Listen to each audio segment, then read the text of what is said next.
അതല്ല വാട്സാപ്പിൽ നിന്നും പെട്ടെന്ന് ഒരു അത്യാവശ്യമാണ്. I am ashamed of asking you, can you please send me some money എന്ന് പറഞ്ഞ് ചോദിച്ചപ്പോ ചോദിക്കാൻ മടിയുള്ള ഒരു ഫ്രണ്ട് വാട്സാപ്പിൽ കൂടെ ചോദിക്കണ്ടെങ്കിലും ഞാൻ തിരിച്ചു വിളിച്ചു. അപ്പൊ ഒരു ഫോൺ എടുത്തില്ല. അത് നേരിട്ട് പറയാനുള്ള മടിയുണ്ടായിരിക്കും എന്ന് വിചാരിച്ച് അവരുടെ വാട്സാപ്പിൽ നിന്ന് മെസ്സേജ് ചെയ്തെന്ന് ഞാൻ പൈസ അയച്ചു കൊടുത്തു.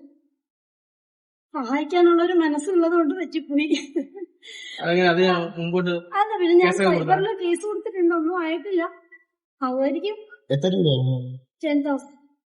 പക്ഷെ അവർ വീണ്ടും കുറച്ച് പൈസ പോയി എന്നുള്ളത് ഒരു പോയിന്റ്. വേറൊന്ന്, എന്റെ വാട്സാപ്പും ഹാക്ക് ചെയ്യാനുള്ള എല്ലാം ഒരു ലക്കിലി ഞാൻ കുറെ നേരം ഓൺലൈനിൽ ഉണ്ടായിരുന്നു. പിന്നെ 2 സ്റ്റെപ്പ് വെരിഫിക്കേഷൻ എന്റെ ഫോണിൽ ചെയ്ത് വെച്ചിരുന്നതുകൊണ്ട് പറ്റിക്കാൻ മീൻസ് എന്റെ വാട്സാപ്പ് ഹാക്ക് ചെയ്യാൻ പറ്റി.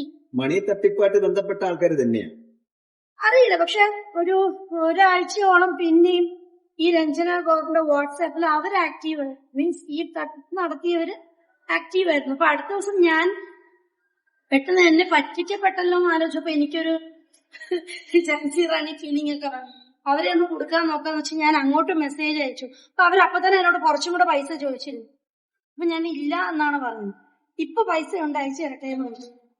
എന്നാ താങ്ക് യു എന്ന് പറഞ്ഞ മെസ്സേജ് ഉണ്ട്. ഇപ്പൊ ഞാൻ ചോദിച്ചു, ഞാൻ പറഞ്ഞു ആദ്യം തന്ന ആ ജിപേ നമ്പറിൽ വർക്ക് ചെയ്യുന്നില്ല, അത് വേറെ നമ്പർ ഉണ്ടോന്ന് വെച്ചപ്പോ അവർ ഉടനെ വേറെ ജിപേ നമ്പർ തന്നു. അപ്പൊ അവര് കുറെ ജിപേ നമ്പറൊക്കെ റെഡിയാക്കി വെച്ചിട്ടുള്ള പരിപാടി. തട്ടിപ്പ് തന്നെയാണ്. തട്ടിപ്പ് തന്നെയാണ്. കുറെ ജിപേ കൂടെ നമ്മൾ അയച്ചു കൊടുക്കുമ്പോഴേ ഒരിക്കലും അത് നമ്മൾ തട്ടിപ്പാണെന്ന് വിചാരിക്കില്ല. കാരണം എല്ലാ ഐഡന്റിറ്റിയും ഉള്ള ഒരാളല്ലേ ജിപേ എടുക്കുള്ളൂ എന്ന് വിചാരിക്കും. പക്ഷെ അതൊന്നും പിടിക്കാൻ പറ്റിയിട്ടില്ലെന്നാണ് തോന്നുന്നത്. ഞാൻ ആ ഡീറ്റെയിൽസ് എല്ലാം കൊടുത്തിട്ടുണ്ടായിരുന്നു. ഓൺലൈൻ തട്ടിപ്പ് കൂടുതലായിട്ട് വന്നുകൊണ്ടിരിക്കുകയാണ്. ഇത് പക്ഷെ എന്റെ ഒരു ആബ്സെന്റ് മൈൻഡോ അല്ലെങ്കിൽ നമ്മുടെ ഉള്ളിലുള്ള ഒരു നന്മ, നമ്മുടെ ഒരു ഫ്രണ്ട് പൈസ ഒരു അത്യാവശ്യത്തിന് ചോദിച്ചാൽ പൈസ എല്ലാവർക്കും ഉപകരിക്കാനുള്ളതല്ലേന്ന് വിചാരിച്ച് നമ്മൾ കൊടുത്ത് സഹായിക്കാൻ നിന്നതാണ്. അത് എനിക്കതുകൊണ്ട് ഉപദ്രവമായി. പൈസ പോയത് ഒട്ടേന്ന് വിചാരിച്ചാൽ പോലും വാട്സാപ്പ് ഹാക്ക് ചെയ്യുമായിരുന്നു. കാരണം എനിക്ക് കുറച്ചു നേരം വാട്സാപ്പിന്റെ കണക്ഷൻ ഇല്ലായിരുന്നു. പക്ഷെ ഞാൻ കുറച്ചു നേരം ഓൺലൈനിൽ ഇല്ലായിരുന്നെങ്കിൽ എന്റെ വാട്സാപ്പ് ഹാക്ഡ് ആവുമായിരുന്നു. പക്ഷെ ഞാൻ കണ്ടിന്യൂസ്ലി ഓൺലൈനിൽ ഉണ്ടായിരുന്നോണ്ട് അവർക്ക് കേറാൻ പറ്റിയിരുന്നു. അവർക്ക് കേറാനുള്ള കോഡ് വന്ന സമയത്ത് എന്റെ ഫോണിൽ 2 സ്റ്റെപ്പ് വെരിഫിക്കേഷൻ ആണ്. അതുകൊണ്ടാണ്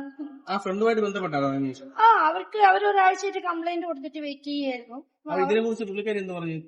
അല്ല, അവര് ഫോൺ എടുത്തോണ്ട് എന്റെ അടുത്ത് പറഞ്ഞു, അഞ്ചിത ആരെങ്കിലും പൈസ ചോദിച്ചാൽ കൊടുക്കല്ലേ. അപ്പൊ ഞാൻ പറഞ്ഞു, ഞാൻ ഇത്രയും നേരം വിളിക്കുന്നുണ്ടായിരുന്നില്ല, ഫോൺ എടുക്കത്തെന്താന്ന് വെച്ചപ്പോ അവരെന്തോ പ്രോഗ്രാമിൽ എന്തോ ആയിരുന്നു, എടുത്തില്ല. പക്ഷെ അവർക്ക് ഓൾറെഡി അവരുടെ വാട്സാപ്പ് ഹാക്ക് ചെയ്തിരിക്കല്ലേ. അവരറിഞ്ഞിട്ടില്ലേ? അവരറിഞ്ഞു. ഞാൻ വിളിക്കേണ്ട സമയത്ത് അവരറിഞ്ഞു.